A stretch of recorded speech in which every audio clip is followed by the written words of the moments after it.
নমস্কাৰ, মই কাহৰুল আৰু এই মুহূৰ্তত ৰাজ্যবাসীৰ বাবে এটা অত্যন্ত গুৰুত্বপূৰ্ণ খবৰ লৈ আহিছোঁ। এটা ডাঙৰ খবৰ দিবলৈ চেষ্টা কৰিম।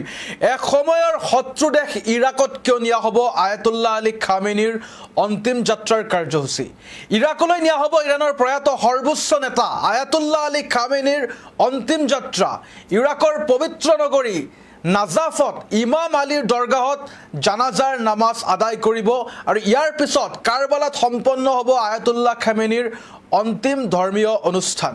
জনাবলৈ চেষ্টা কৰিম ইৰাকলৈ কিয় নিয়া হ'ব শত্ৰু দেশ, এসময়ৰ শত্ৰু দেশ ইৰাকলৈ কিয় নিয়া হ'ব খামেনিক।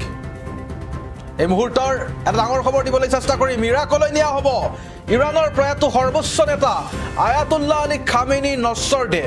ইৰাকৰ পবিত্ৰ নগৰী নাজাফত ইমাম আলীৰ দৰগাহত নিয়া হ'ব খামেনিৰ নশ্বৰ দেহ। ইয়াৰ পিছত কাৰবালাত সম্পন্ন হ'ব আয়াতুল্লাহ আলী খামেনিৰ অন্তিম ধৰ্মীয় অনুষ্ঠান। 1980 চনৰ পৰা 1988 চনলৈ ইৰাণ আৰু ইৰাকৰ মাজত যুদ্ধ সদৃশ পৰিস্থিতিৰ সৃষ্টি হৈছিল।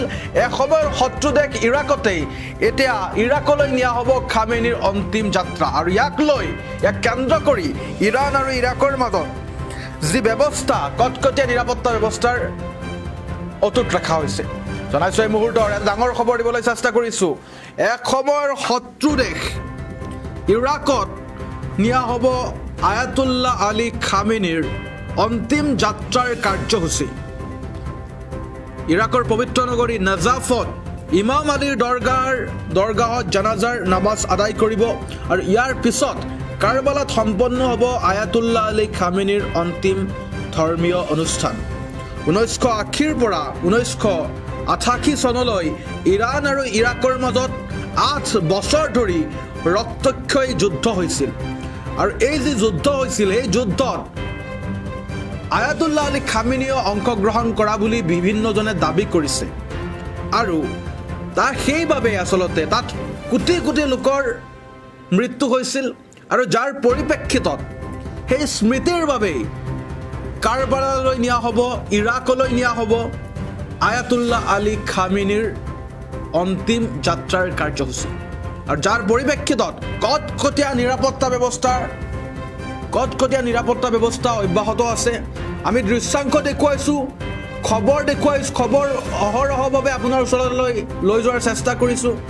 যি আয়াতুল্লাহ আলী খামেনিৰ বিশ্বৰ সৰ্ববৃহৎ জানাজা, এই জানাজাক কেন্দ্ৰ কৰি কোটি কোটি জনসাধাৰণ আচলতে সমাবেত হৈছে, প্ৰিয় নেতাজনক বিদায় দিছে আৰু ইৰাণে আচলতে এক প্ৰকাৰে শক্তিও প্ৰদৰ্শন কৰিছে যে আমাৰ যদি কিবা হয়, আমাৰ যদি মৃত্যুও হয়, তথাপিও কিন্তু আমি দেশৰ বাবে আয়াতুল্লাহ আলী খামেনিৰ যি প্ৰতিশোধ, সেই প্ৰতিশোধ লোৱাৰ বাবে আমি সদায় প্ৰস্তুত আছোঁ।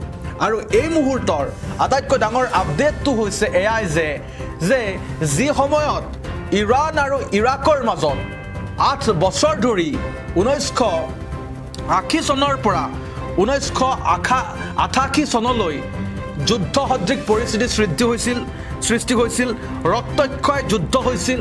সেই যুদ্ধৰ মাজতো এসময়ৰ শত্ৰু দেশ কিন্তু ইৰাকলৈ আয়াতুল্লাহ আলী খামেনিৰ নশ্বৰ দেহ লৈ যোৱা হ'ব, শ্ৰদ্ধাঞ্জলিৰ বাবে ইৰাকলৈ নিয়া হ'ব আৰু তাৰ বাবে কটকটীয়া নিৰাপত্তা ব্যৱস্থাৰ অটুট আছে আৰু যাৰ পৰিপ্ৰেক্ষিতত সমগ্ৰ জনতাৰ এতিয়া মিলা প্ৰীতি দেখিবলৈ পোৱা গৈছে। অৰ্থাৎ এই সংকেত দিছে পশ্চিম যি মধ্যপ্ৰাচ্য, এই মধ্যপ্ৰাচ্যত এক প্ৰকাৰে সংকেত দিছে যে ইৰাক আৰু ইৰাণৰ যি মাজৰ বন্ধুত্ব, এই বন্ধুত্বৰ সম্পৰ্ক বহুত দীঘলীয়া সময়লৈকে যদিও শত্ৰু আছিল, কিন্তু এতিয়া তেওঁলোকৰ যি কূটনৈতিক সম্পৰ্ক, সেই সম্পৰ্ক কিন্তু যথেষ্ট সংখ্যক ভাল আৰু ইয়াৰ ইংগিত দিছে। আৰু ইৰাণৰ সৈতে ইৰাক যে আছে এই সেই কথা স্পষ্ট ইংগিত দিছে আয়াতুল্লাহ আলী খামেনিৰ অন্তিম যাত্ৰাই। জনাইছোঁ এই মুহূৰ্তৰ এটা ডাঙৰ খবৰ দিবলৈ চেষ্টা কৰিছোঁ। এসময়ৰ শত্ৰু দেশ ইৰাকলৈ নিয়া হ'ব আয়াতুল্লাহ আলী খামেনিৰ অন্তিম যাত্ৰাৰ কাৰ্যসূচী। ইৰাকৰ পবিত্ৰ নগৰী নাজাফত ইমাম আলীৰ দৰগাহত জানাজাৰ নামাজ আদায় কৰিব আৰু ইয়াৰ পিছতে কাৰবালাত সম্পন্ন হ'ব আয়াতুল্লাহ আলী খামেনিৰ অনুষ্ঠান। অন্তিম যি যাত্ৰা, এই যাত্ৰাৰ অনুষ্ঠান হ'ব তাতো। আৰু 1980 পৰা 1988 চনলৈ ইৰাক আৰু ইৰাণৰ মাজত 8 বছৰ ধৰি ৰক্তক্ষয় যুদ্ধ হৈছিল কিন্তু ইৰাকৰ মাজত প্ৰায় 8 বছৰ ভয়ংকৰ যুদ্ধ হৈছিল সেই যুদ্ধত লাখ লাখ লোক নিহত হৈছিল আৰু আয়াতুল্লাহ আলী খামেনিৰ যুদ্ধকালীন সময়ত সক্ৰিয়ভাৱে জড়িত আছিল এই কথাও স্পষ্ট কৰি দিছে বিভিন্ন লোকে বিভিন্ন মহলে দাবী কৰিছে এতিয়া সেই একালৰ বৈৰী দেশ ইৰাকতেই কিন্তু লৈ যোৱা হ'ব আয়াতুল্লাহ আলী খামেনিৰ নশ্বৰ দেহ আৰু এক প্ৰকাৰে ইংগিত দিছে যে ইৰাক আৰু ইৰাণৰ সম্পৰ্ক এতিয়া স্পষ্টভাৱে দীৰ্ঘম্যাদী হ'ব আৰু স্পষ্টভাৱে ইৰাক আৰু ইৰাণৰ সম্পৰ্ক এতিয়া ভাল হৈছে একাংশ লোকে বিভিন্ন ৰাজনৈতিক শ্লোগানো দিছে মধ্যপ্ৰাচ্যত ৰঙা পতাকা দেখিবলৈ পোৱা গৈছে শক্তি প্ৰদৰ্শন কৰিছে ইৰাণে লাখ লাখ কোটি কোটি ইৰাণী আৰু ইৰাকিয়ানৰ মাজত এতিয়া সম্পৰ্ক দেখিবলৈ পোৱা গৈছে আৰু ৰঙা পতাকা লৈ পেলাই তেওঁলোকে এক প্ৰকাৰে প্ৰিয় শ্বহীদ খামেইনিক বিদায় দিছে আৰু শ্ৰদ্ধাঞ্জলি দিছে কান্দি কান্দি উঠিছে ইন্তেকাম শব্দ চিঞৰিছে আৰু সম্পৰ্ক এতিয়া ইৰাক আৰু ইৰাণৰ যি সম্পৰ্ক সেই সম্পৰ্ক যথেষ্ট সংখ্যক ভাল হৈছে এই কথাই ইংগিত দিছে বিয়া জন্মদিন বা আপোনাৰ যিকোনো বিশেষ অনুষ্ঠানৰ বাবে one stop solution ambience banquets আপোনাৰ প্ৰতিটো অনুষ্ঠানৰ বাবে এটাই শ্ৰেষ্ঠ স্থান Guwahati's finest and luxurious banquet hall ambience banquets perfect for every celebration.